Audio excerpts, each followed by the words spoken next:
The house on Grosvenor Square had always been beautiful in the way that tombs are beautiful, impeccably maintained, coldly elegant, and utterly devoid of warmth. Its windows caught the afternoon light with practiced perfection, reflecting nothing of what transpired within those walls. To the passers-by who occasionally glanced up at its pristine facade, it was simply another residence of quality, indistinguishable from the dozens of other fine homes that lined that fashionable London street. They could not have known that within those walls a young woman existed in a state of perpetual erasure. Rowena Calder had learned the art of invisibility not by choice, but by necessity. At 23, she possessed the kind of quiet beauty that might have turned heads in any ballroom, had she ever been permitted to enter one.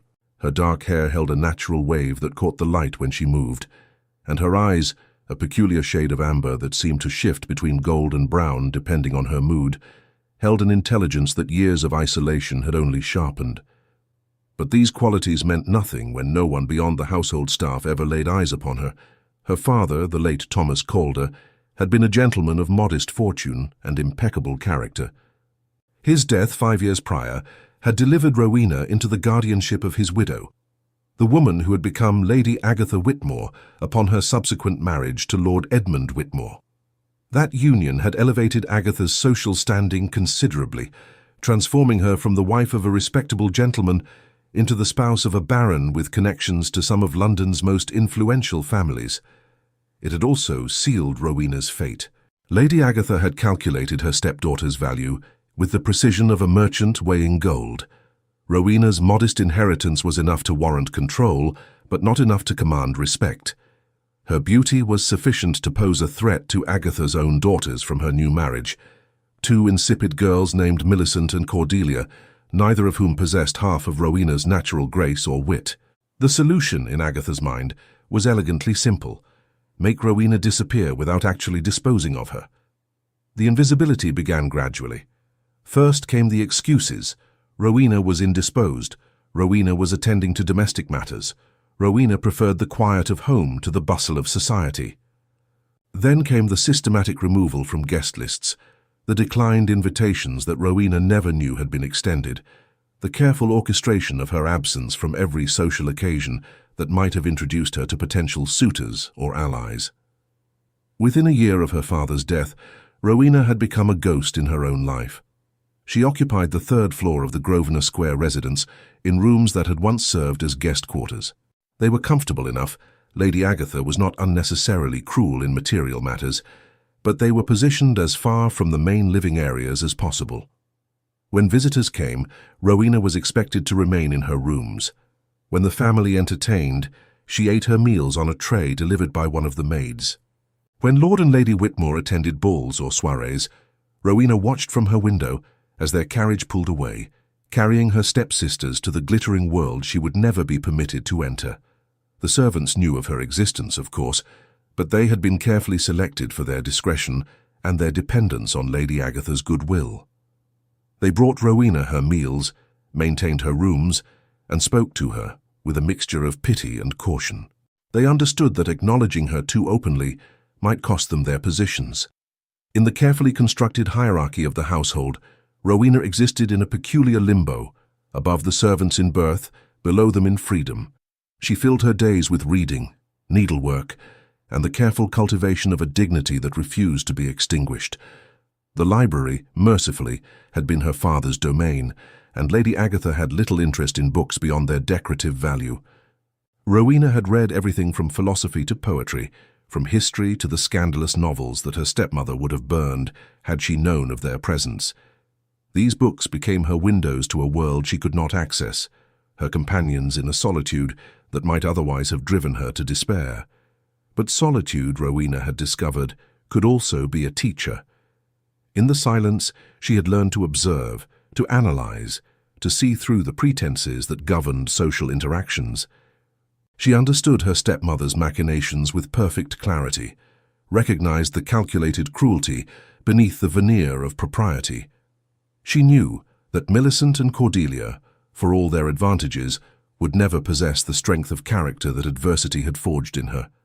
This knowledge sustained her through the long, empty days. She had almost convinced herself that this half-life would be her permanent condition when everything changed on a cold November evening. The day had begun unremarkably. Rowena had taken her breakfast in her rooms, spent the morning reading Dante's Inferno in the original Italian, a language she had taught herself from books, and passed the afternoon with her embroidery near the window, where the light was best. As dusk approached, she heard the familiar sounds of preparation below. Lady Agatha was hosting a small dinner party, nothing elaborate, merely a gathering of influential acquaintances whose favour she assiduously cultivated. Rowena had learned not to feel the sting of exclusion anymore, or rather, she had learned to bury that sting so deeply that it rarely surfaced. She would remain upstairs as always, invisible and forgotten. But fate, it seemed, had other plans. The guests began arriving at 7 o'clock. Rowena heard the carriages, the opening and closing of doors, the murmur of greetings exchanged in the entrance hall. She recognized some voices: Lord Pemberton with his pompous laugh, Mrs. Ashworth with her affected simper. Then came a voice she did not know, deep and measured, with an authority that seemed to silence the chittering conversation around it. "Your Grace! What an unexpected honour!" Lady Agatha's voice carried up the stairs, pitched higher than usual with barely concealed excitement. Rowena moved closer to her door, curiosity piqued. A duke. Lady Agatha had never managed to secure a duke's attendance before. "Lady Whitmore," the voice again, acknowledging her without warmth. "I apologize for the late notice of my attendance. Lord Pemberton was insistent." "Not at all, Your Grace. You are most welcome." Rowena could picture her stepmother's performance, the practiced smile, the graceful curtsy, the careful calculation of every word and gesture. She wondered which duke had been ensnared into this evening's tedium.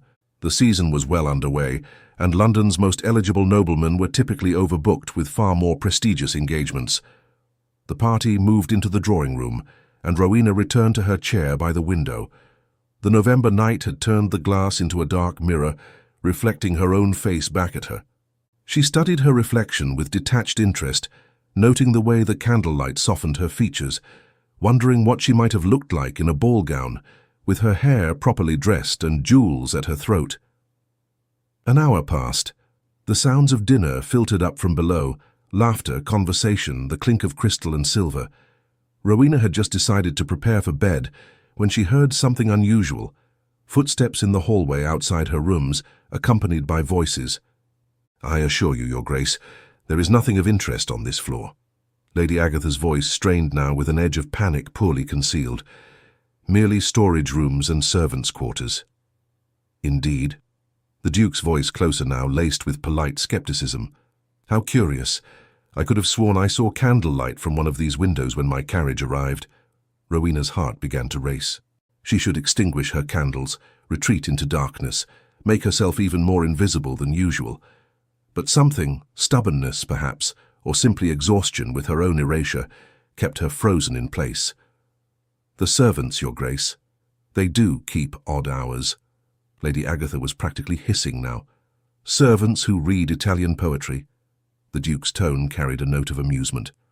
"I saw the book quite clearly through the window. Dante, unless I'm mistaken." Before Lady Agatha could respond, footsteps approached Rowena's door. She stood, her hands clenched at her sides, her pulse thundering in her ears. The door opened. The man who entered was not what she had expected. Dukes, in her limited experience, gleaned from books and overheard conversations, were supposed to be either elderly and pompous or young and dissolute. Eldwin Harrowick, the Duke of Thornfield, was neither.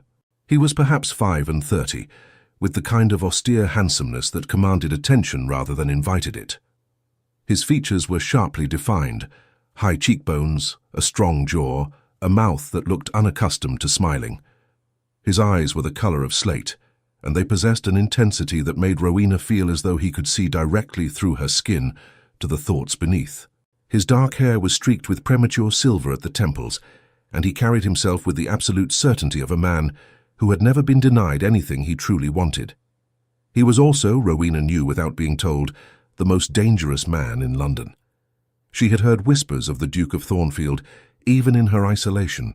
The servants spoke of him in hushed tones, a man who had inherited his title at 20 after his father's sudden death, who had ruthlessly consolidated his power and fortune, who could ruin a man's reputation with a single word or elevate a nobody to prominence with equal ease. He was courted and feared in equal measure, and he attended society functions with the selectiveness of a king granting audiences.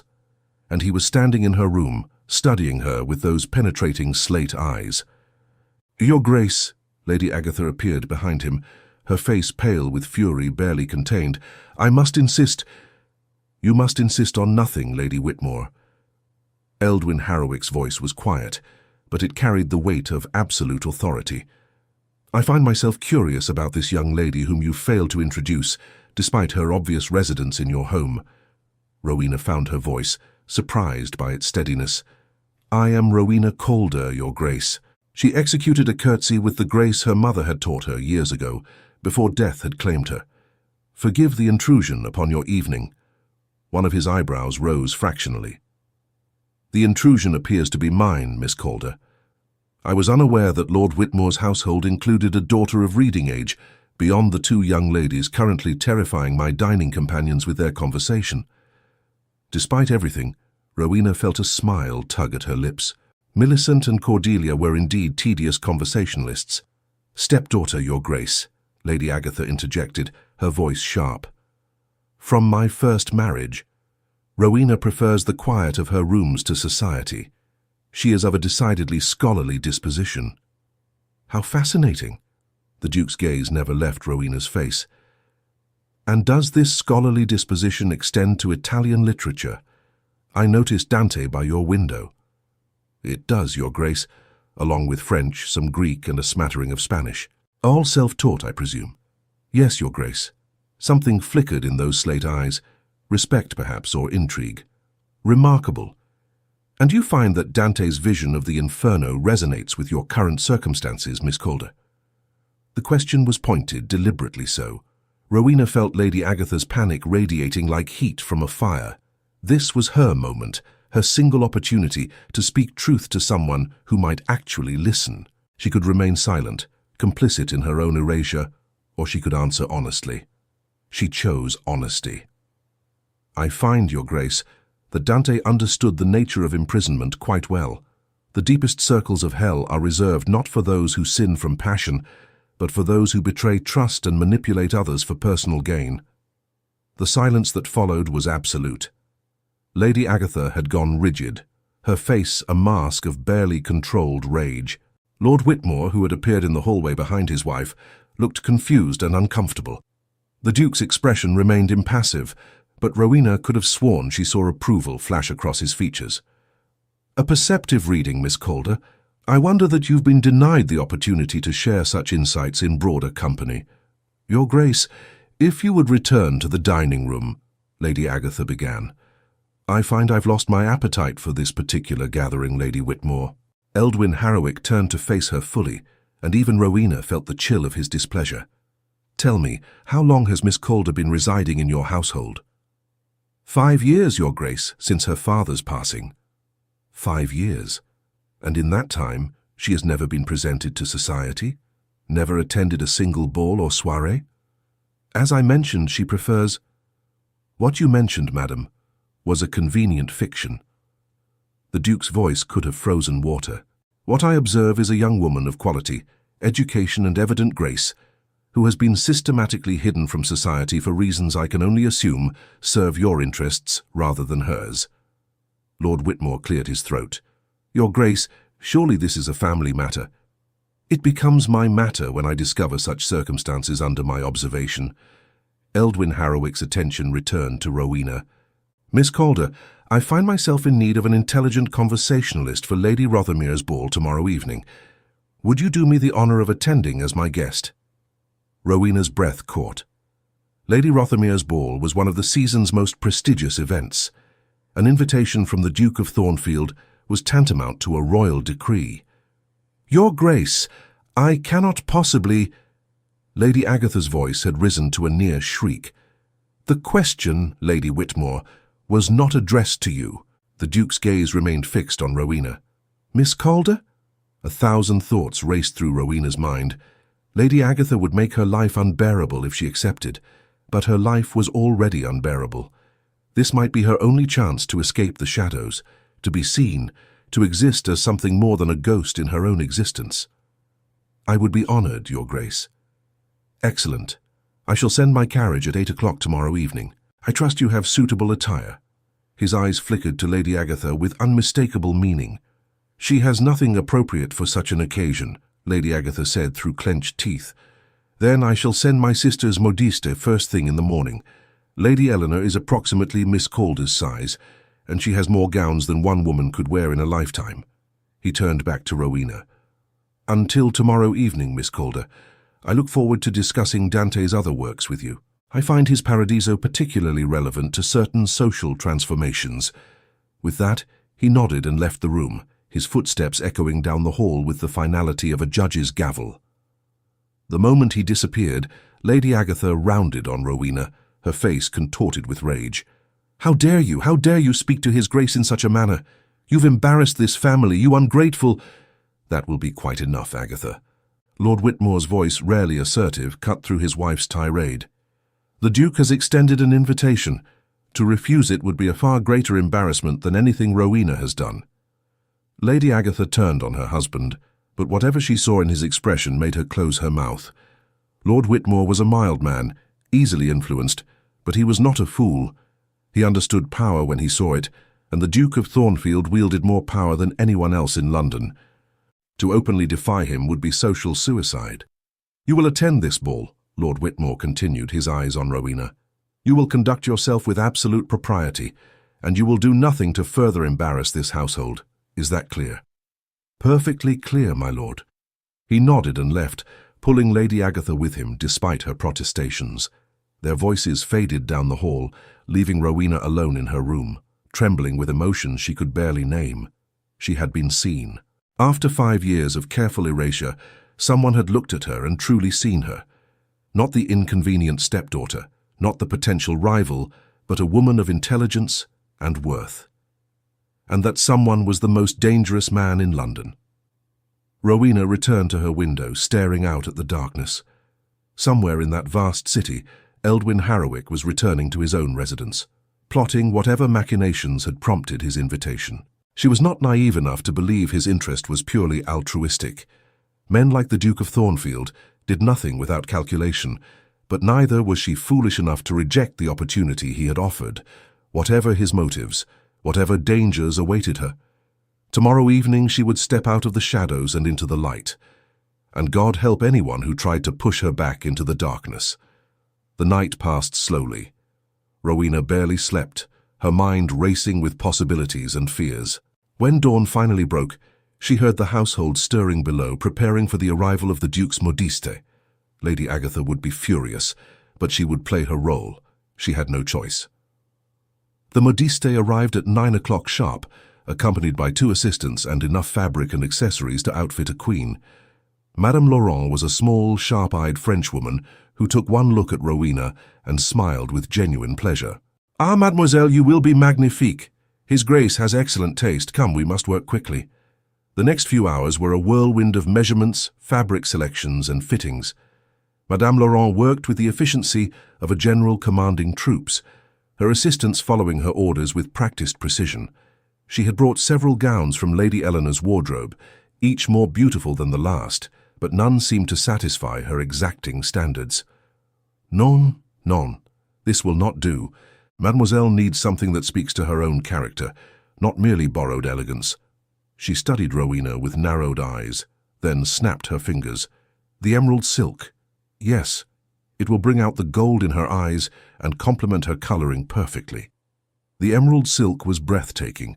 Cut in the latest fashion, it featured a low neckline that would have scandalized Lady Agatha, a fitted bodice that emphasized Rowena's figure, and a skirt that fell in elegant folds to the floor. Madame Laurent made adjustments with pins and chalk, muttering in French about proportions and drape. "Your hair, mademoiselle," she said finally, stepping back to assess her work. "It must be dressed properly. I will send Lisette, Lady Eleanor's lady's maid. She is an artist with hair. Madame Laurent, I cannot possibly accept—" "You can, and you will." His Grace's orders were very clear. "You are to be presented at Lady Rothermere's ball as a young lady of quality and distinction. This is what you are, no?" So we simply reveal what has been hidden. Rowena felt tears prick her eyes. Madame Laurent's kindness, matter-of-fact as it was, touched something deep within her. "Thank you," she whispered. The modiste patted her hand. "Merci is for small favors, mademoiselle. For justice, we simply say bon. Now gloves, slippers, reticule, all must be perfect." By the time Madame Laurent and her assistants departed, Rowena's room looked like a duchess's boudoir. The emerald gown hung on a dress form, catching the afternoon light with a shimmer that seemed almost magical. Matching slippers, long white gloves, and a delicate reticule embroidered with silver thread lay arranged on her bed. A small jewelry case contained a simple but elegant necklace of pearls and matching eardrops. Lady Agatha appeared in the doorway as Rowena was examining the jewelry, her face tight with suppressed fury. "Do not think, girl, that one evening will change your circumstances. The Duke of Thornfield is known for his unpredictability. This interest in you is merely a whim, an amusement. By week's end, you will be forgotten, and you will be back where you belong." Rowena met her stepmother's gaze steadily. "Perhaps, but for one evening I will exist in the world beyond these walls, and that is more than I've had in 5 years." "You ungrateful." "I am grateful, Lady Whitmore.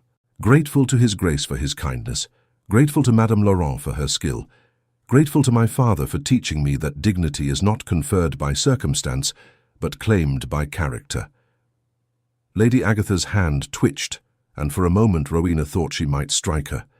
But even in her rage, Agatha knew better than to leave marks that might be visible at the ball.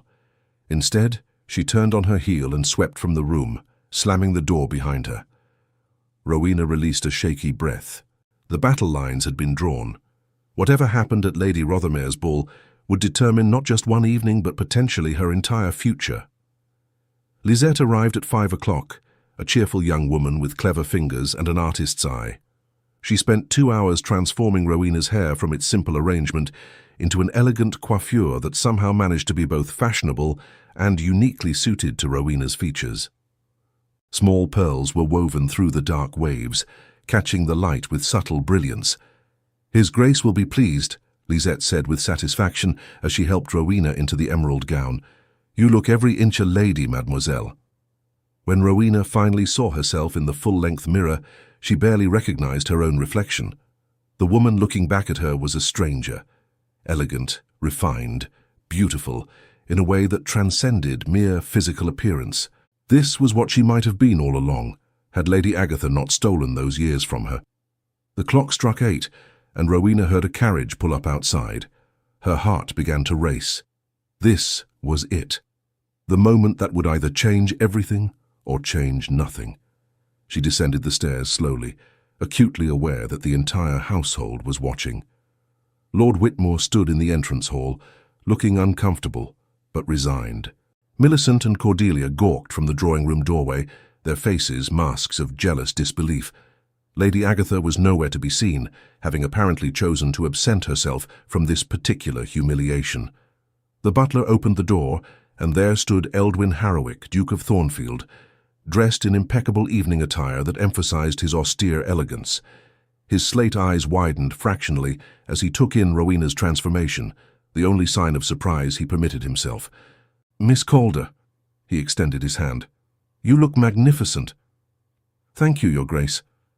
And thank you for your kindness in arranging all of this." Kindness had little to do with it, I assure you. He led her to the carriage, handing her inside with practiced grace. "I find myself surrounded by insipid conversations and vapid company at these events. The prospect of intelligent discourse is worth any amount of effort."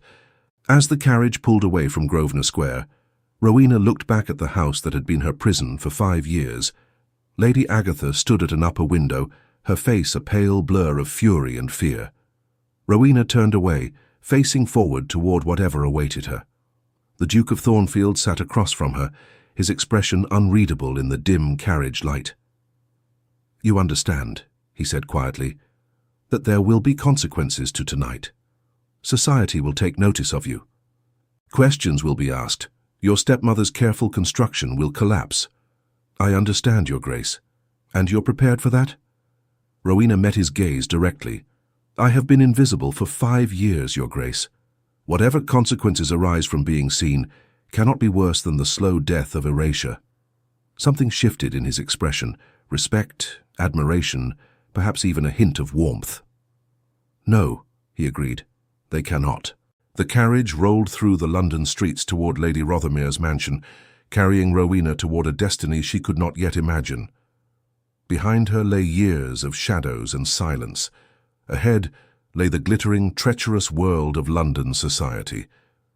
And beside her, in the darkness of the carriage, sat the most dangerous man in London, the man who had chosen, for reasons yet unknown, to bring her into the light.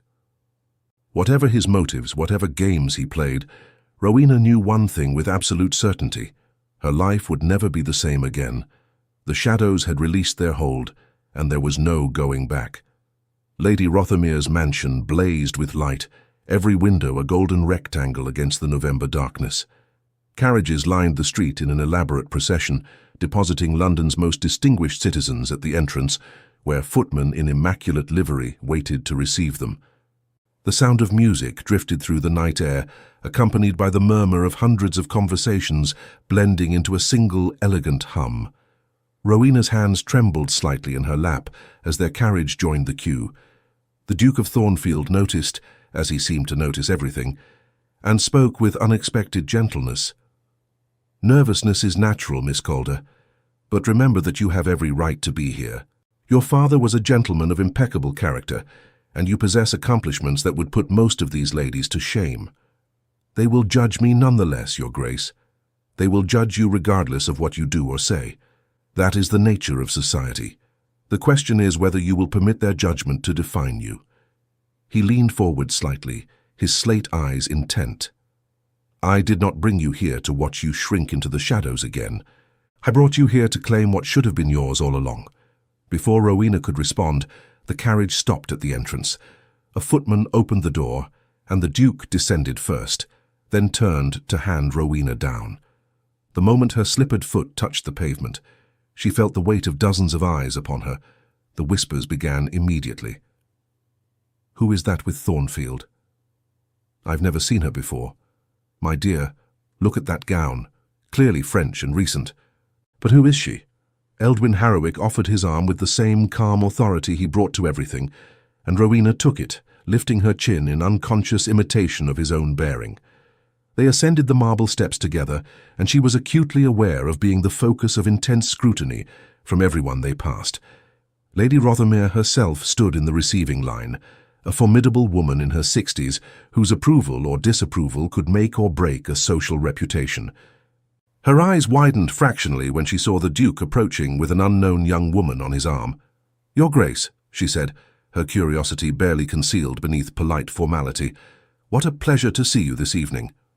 Lady Rothermere, may I present Miss Rowena Calder? Miss Calder, our gracious hostess, Lady Rothermere."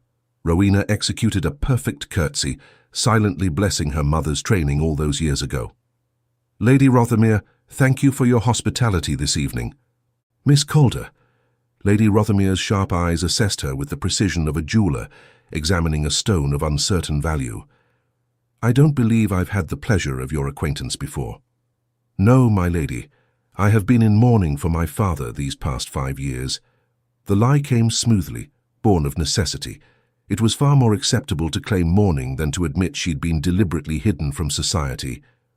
"My condolences on your loss. And your family. I'm not familiar with the Calder name." "My father was Thomas Calder, my lady, a gentleman of Hertfordshire. My mother was Catherine Ashford before her marriage." Recognition flickered across Lady Rothermere's face. The Ashford name carried weight, even if Thomas Calder's had not. "Ah, yes, I knew your mother slightly. A lovely woman. You have her eyes." "Thank you, my lady."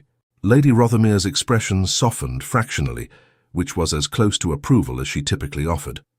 "Well, Miss Calder, I hope you enjoy the evening. And Your Grace, I trust you'll save me a dance later?"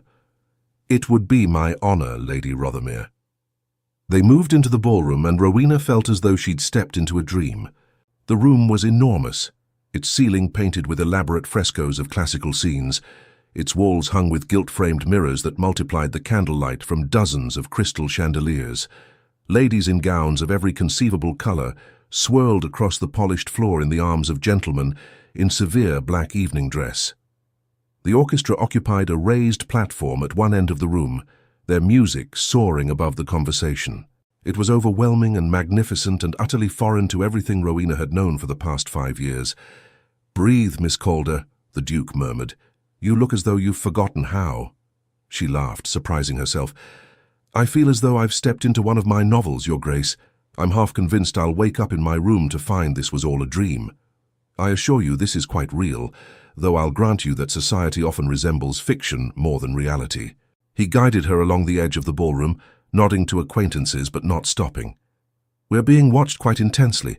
Every gossip in London is trying to determine who you are and what your connection to me might be." "And what should I tell them if asked?" "The truth, as much as it suits you.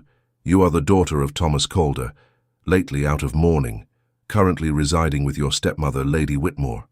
I encountered you at a small gathering and found your conversation refreshing enough to extend this invitation."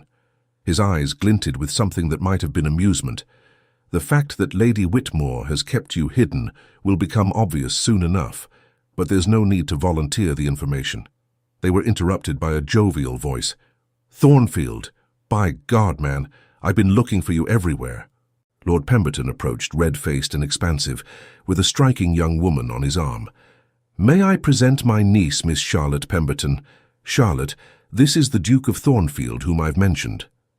Miss Pemberton was beautiful in the conventional sense, golden hair, blue eyes, porcelain skin, and she gazed at the Duke with poorly concealed interest. "Your Grace, what a pleasure." "Miss Pemberton." Eldwin's bow was correct but cool. "May I present Miss Rowena Calder? Miss Calder, Lord Pemberton and his niece." Charlotte Pemberton's eyes swept over Rowena with the dismissive assessment of someone secure in her own superiority. "Miss Calder, how lovely. I don't believe we've met before." "No, we have not."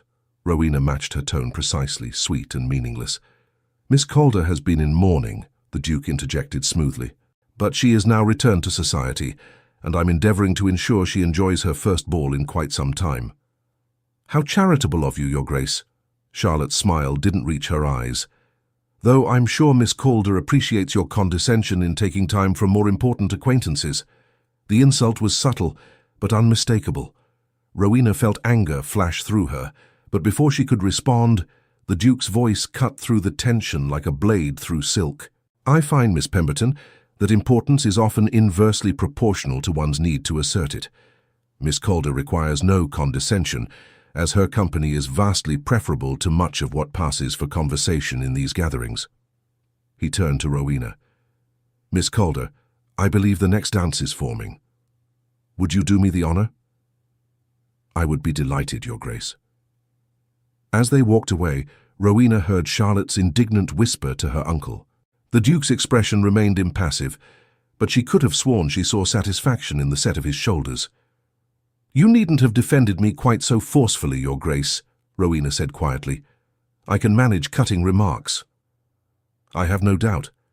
But Miss Pemberton has been attempting to secure my attention for 3 seasons now, and I find her persistence tedious. Your presence provides an excellent excuse to discourage her further efforts." They took their positions for the waltz, and Rowena felt a moment of panic. She had learned the steps from a book and practiced them alone in her room, but she had never actually waltzed with a partner. The Duke must have sensed her hesitation. "Follow my lead, Miss Calder. I promise not to let you stumble." The music began, and his hand settled at her waist with confident precision. For the first few measures, Rowena concentrated intensely on the steps, terrified of making a mistake. But gradually she began to relax into the rhythm, trusting the Duke's guidance. He was an excellent dancer, leading with subtle pressure that made the complicated movements feel natural. "You're doing beautifully," he said, "for someone who learned from books." "How did you know?" "Your focus is entirely on technique rather than performance. It's the mark of self-teaching." He spun her through a turn with effortless grace. "But you have natural ability. With practice, you'll surpass most of the ladies here." They danced in silence for a moment, and Rowena became aware of the whispers surrounding them. Every eye in the ballroom seemed fixed on their partnership. The Duke of Thornfield rarely danced, and never with unknown young ladies of uncertain provenance. "You're causing quite the scandal, Your Grace," Rowena observed. "Good. Society thrives on scandal. Without it, these gatherings would be unbearably dull." He met her eyes directly. "Besides, I have my own reasons for ensuring you're noticed." "And what reasons might those be?" "In time, Miss Calder. For now, simply enjoy the evening." The waltz ended, and the Duke escorted her from the floor. Immediately, they were surrounded by curious acquaintances, all eager to be introduced to the mysterious young woman who had captured the Duke's attention. Rowena found herself swept into a whirlwind of conversations, each more exhausting than the last. There was Lady Ashworth, who had known Rowena's mother and expressed elaborate condolences.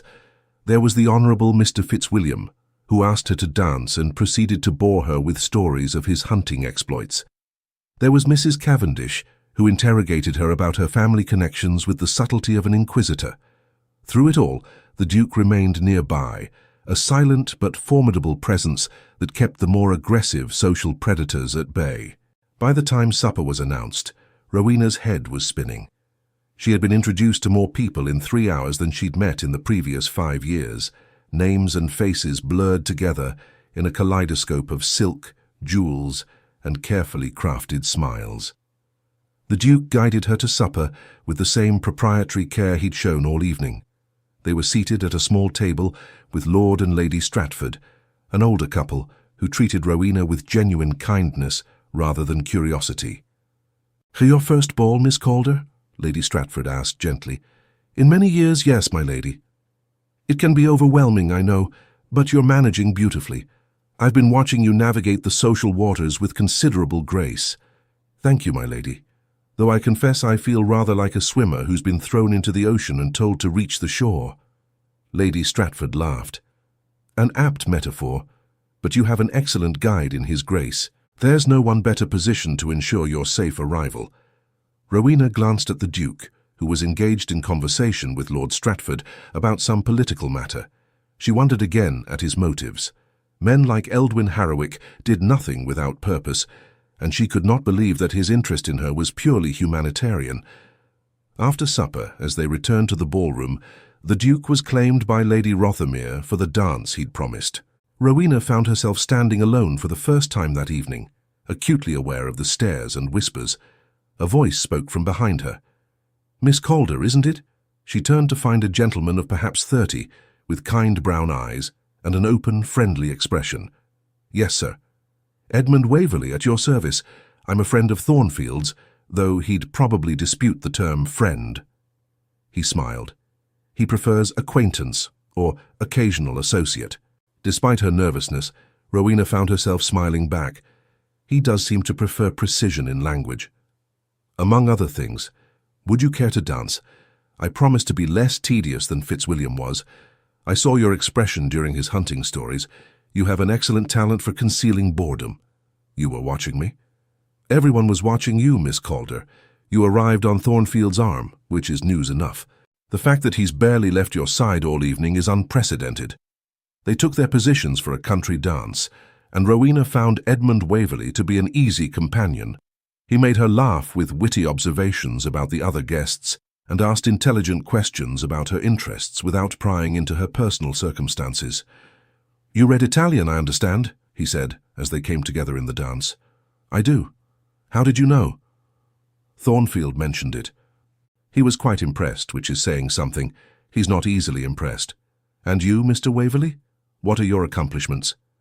"Nothing so elevated as Italian literature, I'm afraid. I dabble in architecture and spend far too much time arguing with Thornfield about political philosophy. He's a Tory to his bones, and I'm decidedly more progressive in my views."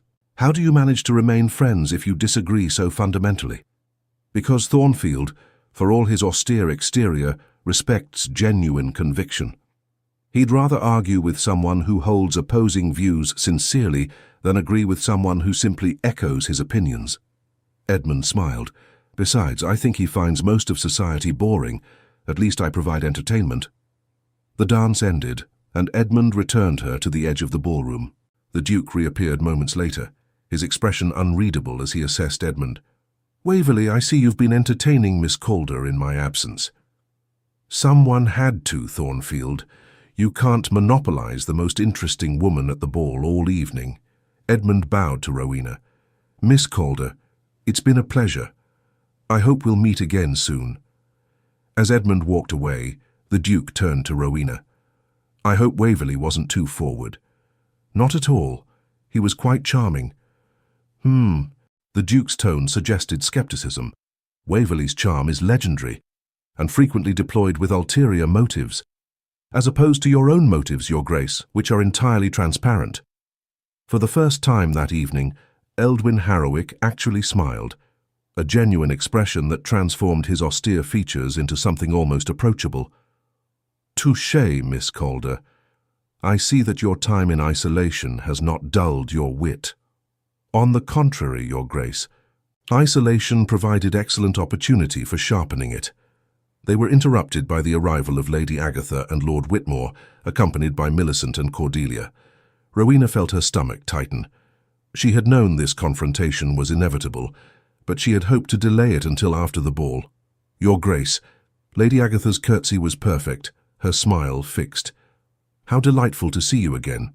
I trust Rowena has not been too much of a burden on your evening? On the contrary, Lady Whitmore.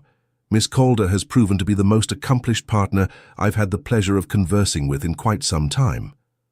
Lady Agatha's smile tightened fractionally. How kind of you to say so, Your Grace. I hope she has properly expressed her gratitude for your generosity in extending this invitation. Her gratitude is unnecessary. The pleasure has been entirely mine. Millicent stepped forward, her expression petulant. Your Grace, I was hoping you might have time for a dance. I've been practicing the quadrille specifically for this evening. The Duke's expression returned to its usual impassivity. I'm afraid my dances are all spoken for this evening, Miss Whitmore, perhaps another time. It was a polite dismissal, and Millicent had no choice but to accept it with an approximation of grace. Cordelia wisely remained silent, though her jealous glare at Rowena spoke volumes. Lord Whitmore cleared his throat awkwardly. Well, we shall leave you to enjoy the evening. Rowena, I trust you'll be ready to depart when the family does. Before Rowena could answer, the Duke spoke.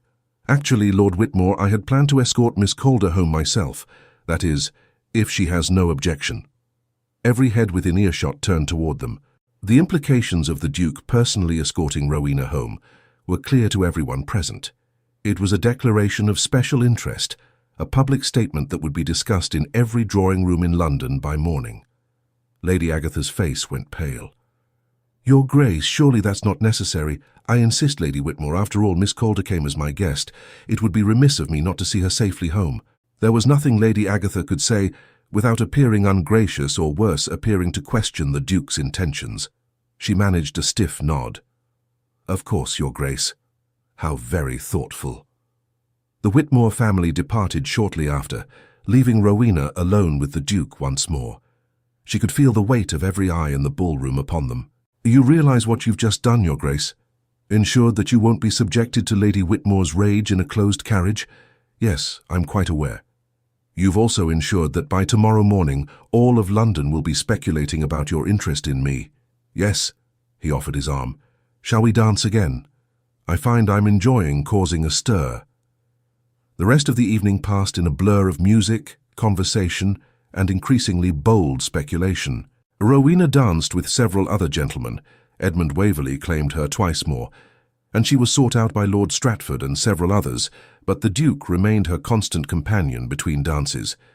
His attention was unmistakable and deliberate, and the social implications grew more obvious with each passing hour. Finally, as midnight approached, the Duke suggested they depart. You've had a long evening, Miss Calder, and I suspect tomorrow will bring its own challenges. His carriage was brought around, and they settled into the plush interior for the journey back to Grosvenor Square. Rowena leaned back against the cushions, suddenly exhausted. The evening's emotions crashed over her, exhilaration, fear, triumph, uncertainty, all tangled together in a knot she couldn't begin to unravel. Thank you, Your Grace, she said quietly, for everything. Tonight was overwhelming, magical, terrifying, real. She met his eyes in the dim carriage light. I existed tonight. People saw me, spoke to me, acknowledged my presence. You cannot know what that means after 5 years of being invisible. I think perhaps I can. His expression was thoughtful. I was 12 when my father died, and I inherited the title. Everyone saw me, but no one truly looked. They saw the Duke of Thornfield, a child with more power than wisdom, a title to be manipulated or appeased. It took me years to learn the difference between being seen and being understood. It was the most personal thing he'd said all evening, and Rowena felt a shift in the air between them. "And have you found someone who understands you, Your Grace?" "Very few. Waverley to some extent, though he'd be horrified to hear me admit it. My sister Eleanor when she's not vexing me with her own romantic entanglements." He paused. "And perhaps you, Miss Calder. You see through pretense rather efficiently. Years of observation from the shadows, Your Grace. It teaches one to recognize performance versus authenticity." The carriage rolled to a stop outside the Grosvenor Square residence. Every window was dark, except for one on the 3rd floor, Rowena's room, where a single candle burned. "Lady Whitmore is waiting up for you," the Duke observed. "Undoubtedly. I imagine she has quite a lot to say about this evening's events. Will you be all right?" The concern in his voice surprised her. "I've survived her displeasure for 5 years, Your Grace. I think I can manage one more night. Nevertheless," he reached into his coat and withdrew a card. "This is my sister's address. If at any point you find your circumstances intolerable, send word to Lady Eleanor. She will provide assistance." Rowena took the card, touched by the gesture. "Thank you, Your Grace, but I cannot run to your sister every time my stepmother is displeased with me." "No, but you can run to her if your stepmother makes your life unbearable. There's a difference." He descended from the carriage and handed her down. "Miss Calder, tonight was merely the beginning. What comes next will be far more complicated." "What do you mean?" "Society has taken notice of you. You cannot be erased again. Not after this. Lady Whitmore will realize that her control over you has been compromised. She will either accept the change or fight it, and my observation suggests she's not one to accept anything gracefully. So what should I do?" "Stand firm. You've been given a weapon tonight. Visibility. Use it. And if you need allies in the battles to come, remember that you have them." He bowed over her hand, his lips barely brushing her glove. "Until we meet again, Miss Calder, I have a feeling it will be soon." The carriage pulled away, leaving Rowena standing alone on the pavement. She looked up at the house, at the lit window where Lady Agatha surely waited with fury and recriminations. But Rowena was no longer afraid. She had tasted freedom tonight, had felt the intoxicating power of being seen and acknowledged. Whatever consequences awaited her, they were worth it. She climbed the steps and entered the house, ready to face whatever came next. The shadows had released her, and she would not return to them willingly. Part 3. Expanded version. The confrontation Rowena expected that night never came. When she entered the house, the hallway was empty, silent except for the ticking of the grandfather clock. She climbed the stairs to her room, every muscle tense with anticipation, but no one emerged to block her path. Lady Agatha's door remained firmly closed. The silence was more unnerving than any outburst would have been. Rowena changed out of the emerald gown with Lisette's help, the lady's maid's eyes bright with curiosity about the evening. But Lisette was too well trained to ask questions, and Rowena was too exhausted to volunteer information. When she was finally alone, dressed in her nightgown with her hair unpinned, she sat by the window and stared out at the darkened square. The ball felt like a dream now, distant and unreal. Had she truly waltzed with the Duke of Thornfield? Had all those people actually looked at her, spoken to her, acknowledged her existence? She touched her lips, remembering the feel of his hand at her waist, the intensity of his slate-grey eyes, the protective way he'd positioned himself between her and society's more vicious predators. What game was he playing? Men like Eldwin Harrowick didn't rescue unknown young women from obscurity without reason. Yet she could detect no obvious motive beyond what he'd stated, a preference for intelligent conversation over vapid small talk. It seemed insufficient explanation for the social risk he'd taken by championing her so publicly. Sleep, when it finally came, was restless and filled with fragmented dreams of candlelight and music. She woke late the next morning to find a note slipped under her door. The handwriting was unfamiliar, elegant and precise. Miss Calder, my brother has informed me of your circumstances. I'm hosting a small tea this afternoon at 3 o'clock and would be delighted if you could attend. A carriage will call for you at 2:30. Please do come. I suspect we have much to discuss. Lady Eleanor Ashford. Rowena read the note 3 times, her heart racing. Lady Eleanor Ashford was the Duke's sister, a widow of impeccable reputation who was known throughout London for her intelligence and independence. An invitation from her was both an honour and a potential lifeline. The question was whether Lady Agatha would permit her to accept. Rowena dressed carefully in one of her simple day dresses, not the finery Madame Laurent had provided, but something that had belonged to her before the ball, before everything changed. She needed to remind herself that beneath the silk and pearls, she was still Rowena Calder, still the same woman who had survived 5 years of systematic erasure. She descended to the breakfast room, where she found her stepmother already seated with the morning newspapers spread before her. Lady Agatha's face was perfectly composed, but her eyes held a cold fury that made Rowena's skin prickle. "Good morning, Rowena." The words were pleasant enough, but the tone could have frozen water. "Good morning, Lady Whitmore. I trust you enjoyed your evening?" "I did, thank you." Lady Agatha set down her teacup with deliberate precision. "How gratifying. Of course, you realize that the Duke's attention was merely a momentary whim. Men of his station amuse themselves with novelties, but they quickly return to their own sphere. By next week, he will have forgotten you entirely." Rowena helped herself to toast from the sideboard, keeping her voice level. "Perhaps, but even a week of being seen is preferable to years of invisibility." "Is it?" Lady Agatha's smile was sharp.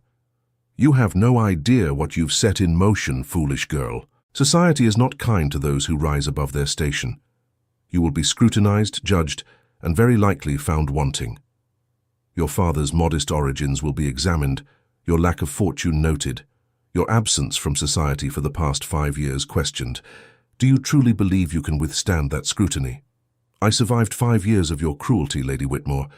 I imagine I can manage society's judgment."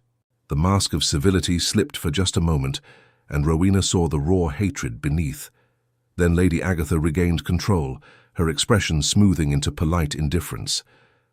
"Well, we shall see. I assume you'll be spending the day in your rooms as usual?" This was the moment. Rowena took a breath and withdrew Lady Eleanor's note from her pocket. "Actually, I've been invited to tea with Lady Eleanor Ashford this afternoon. A carriage will call for me at 2:30. Lady Agatha's hand clenched around her teacup. "Lady Eleanor Ashford, the Duke's sister." "Yes." "I see. And you intend to accept this invitation?" "I do." The silence stretched between them, heavy with unspoken threats. Finally, Lady Agatha spoke, her voice carefully controlled. "Very well, but understand this, Rowena.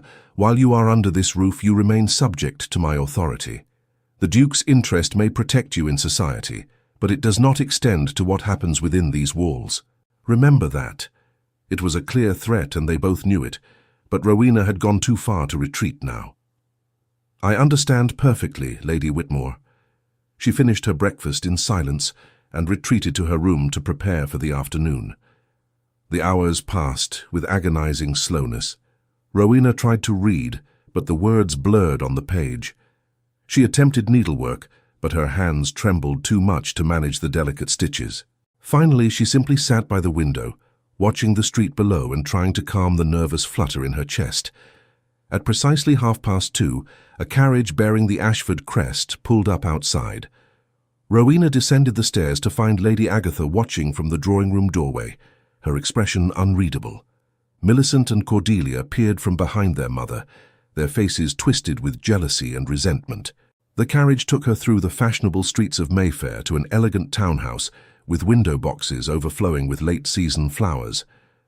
A butler ushered her into a drawing-room decorated with exquisite taste, comfortable rather than ostentatious, filled with books and art that suggested the owner's genuine interests rather than mere social display. Lady Eleanor Ashford rose to greet her, and Rowena found herself face to face with a woman who bore a striking resemblance to her brother. The same slate-grey eyes, the same aristocratic features, but softened by warmth and genuine welcome. "Miss Calder, how delightful to finally meet you. Eldwin has spoken of nothing else since last night." Lady Eleanor took both of Rowena's hands in hers, her smile radiant. "Please sit. We have so much to discuss, and I want to hear everything." Over tea and delicate pastries, Rowena found herself telling Lady Eleanor the truth about her circumstances, the years of isolation, Lady Agatha's calculated cruelty, the systematic erasure of her existence from society. The words poured out of her in a torrent she couldn't control, 5 years of silence finally breaking open. Lady Eleanor listened with growing outrage, her teacup forgotten in her lap. "That woman should be horsewhipped," she declared when Rowena finished. "To hide you away like that, to deny you your rightful place in society, it's monstrous, absolutely monstrous. And your stepsisters, those insipid girls, being paraded about while you were locked away like some shameful secret." "Your brother seems to think I can reclaim what was taken from me," Rowena said quietly, "but I'm not certain how, or even if it's truly possible. Society has rules, expectations. I've been absent for so long that I barely know how to navigate their world."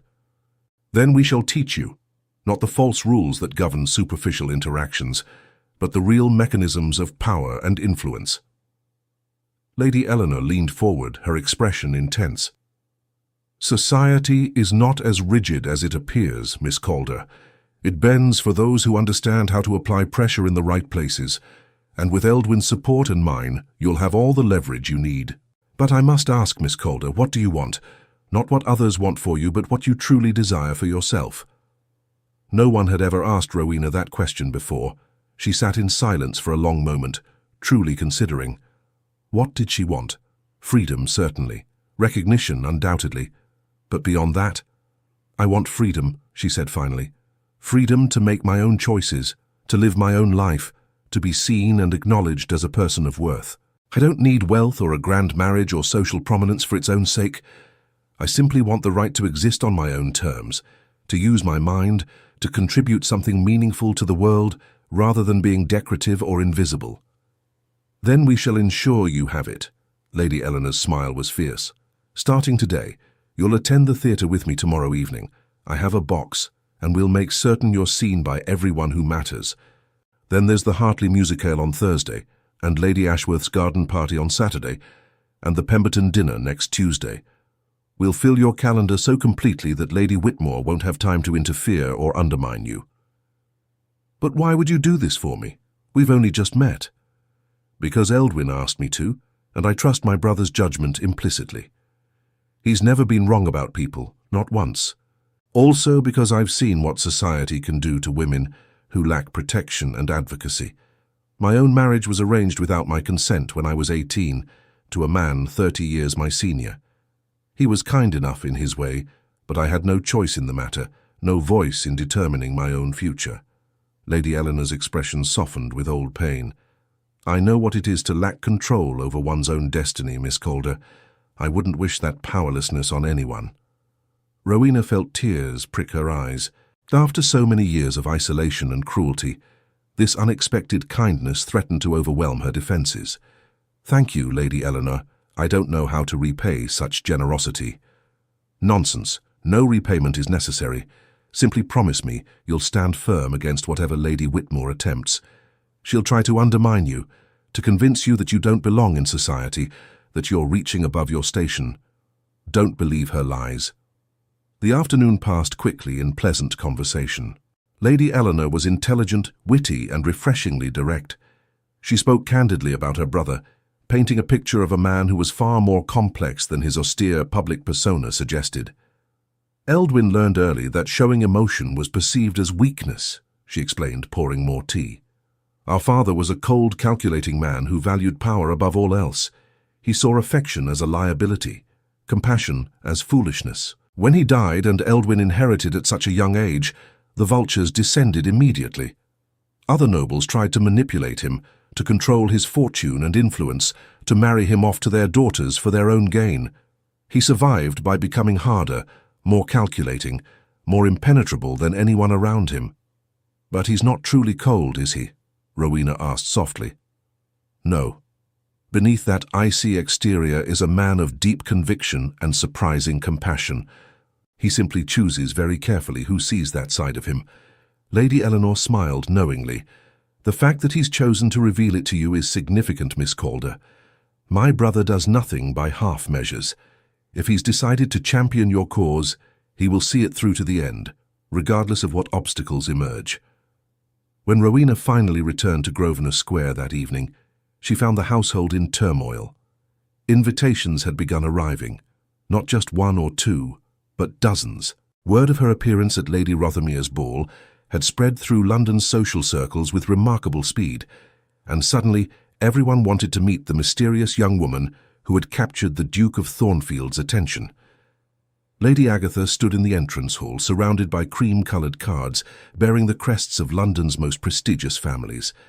Her face was pale with barely suppressed rage, her hands trembling as she sorted through the pile. "It seems you've created quite a sensation," she said coldly as Rowena entered. "These invitations are addressed to you personally.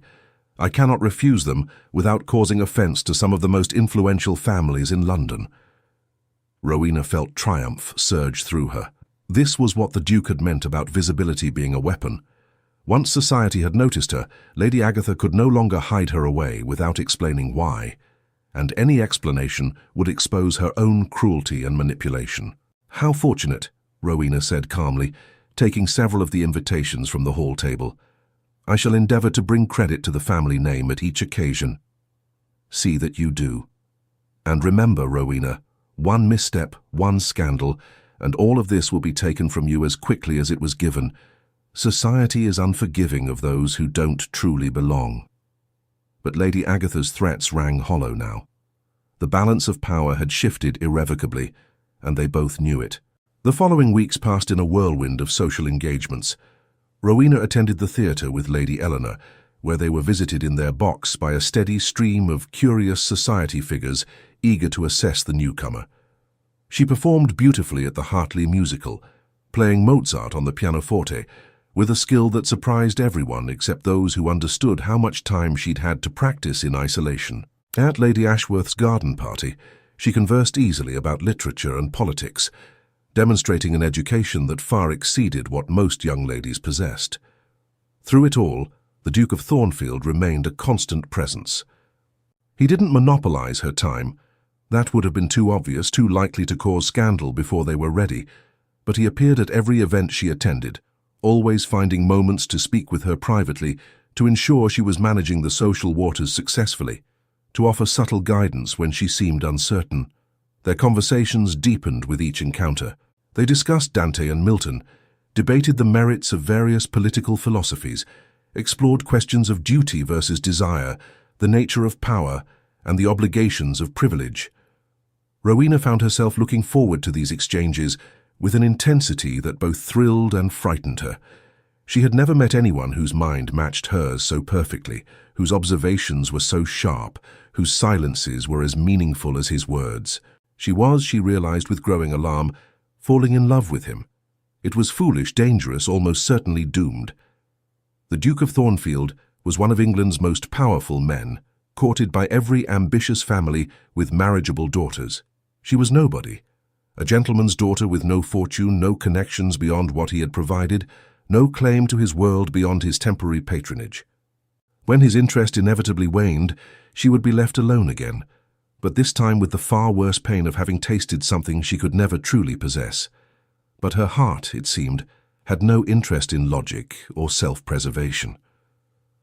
One evening, at a ball hosted by the Duchess of Pembroke, Rowena found herself alone on a terrace overlooking moonlit gardens. She had escaped the crowded ballroom for a moment of quiet, needing to gather her thoughts away from the constant performance society demanded. The music drifted through the open doors behind her, a waltz she recognized, and she closed her eyes against the sudden ache of longing. She didn't hear him approach, but suddenly the Duke was there beside her, his presence as solid and reassuring as stone. "You're managing remarkably well," he said without preamble. "Society has embraced you far more quickly than I anticipated. You've become quite the sensation. Thanks to you and Lady Eleanor. Without your sponsorship, I would still be invisible. Sponsorship can open doors, Miss Calder, but it cannot create the qualities that make people want to keep those doors open. Your intelligence, your grace, your refusal to be diminished by circumstance, these are what have secured your place, not my influence. She turned to face him, emboldened by the darkness and the privacy of the terrace. Why did you do it, Your Grace, truly? I still don't understand what prompted you to intervene in my circumstances. You could have walked away from that dinner party and forgotten you'd ever seen me. He was silent for a long moment, his eyes fixed on the gardens below. When he finally spoke, his voice was low and intense. Because I saw myself in you, Miss Calder. Not the circumstances, but the core of it. The sense of being trapped by others' expectations and manipulations, of having your true self hidden behind layers of pretense and protection. I spent years learning to wield power in a world that wanted to control me for their own purposes. You spent years maintaining your dignity in a world that wanted to erase you entirely. I recognized that strength, that refusal to be broken. And I thought perhaps you deserved the opportunity to exercise it in a broader arena. That's all. No. He turned to face her fully, and the intensity in his slate-grey eyes made her breath catch. That's not all.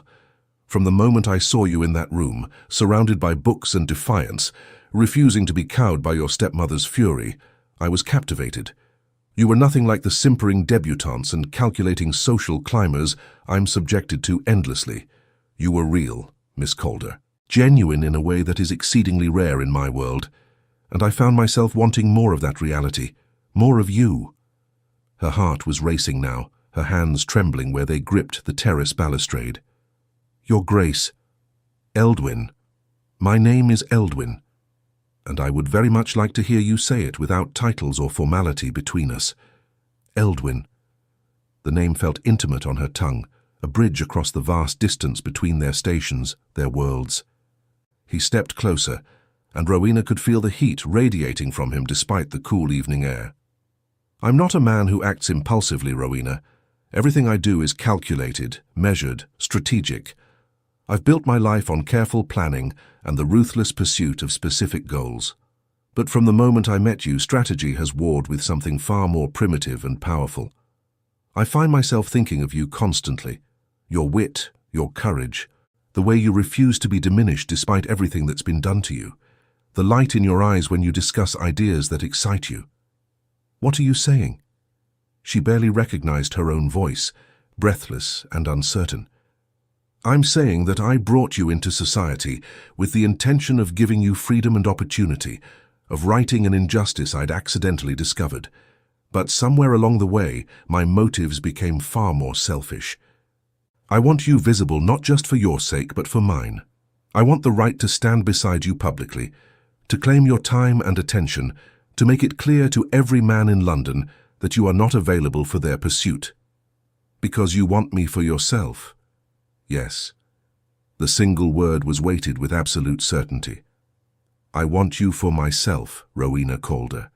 Not as a mistress or a temporary amusement, but as my wife, as the Duchess of Thornfield, as my partner in all things. The world seemed to tilt beneath her feet.